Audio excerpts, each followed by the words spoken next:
Assalomu alaykum qadrdonlarim. Bugun biza 30 ga 40 razmerda salfetka tayyorlaymiz. Buning uchun biza mana asosiy olamiz 30 ga 40.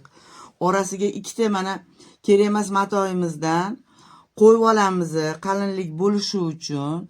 Chizib, hamma yog'ini mana xuddi shundoq qilib lineykada bu yog'iga ham bu yog'iga chizib, qavib olamiz birinchi. Mana qadrdonlarim, qavib oldik chiroyli qilib, mana bu tomonidan, keyin bu tomoniga qayirib oldik. Endi biz mana bunaqa tayyorlab qo'ygan applikatsiyamizni o'rtasiga qo'yamiz. Buni o'rtasiga qo'yishdan avval oldin bu dumaloqni tikib olamiz. Keyin buni chekkalaridan qo'yib, bu yerga yopishtirib olamiz.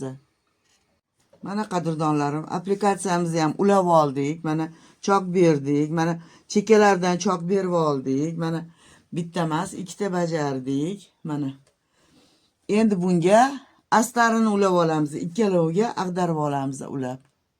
Mana qadrdonlarim, tayyor bo'ldi. Siz ham harakat qilib ko'ring.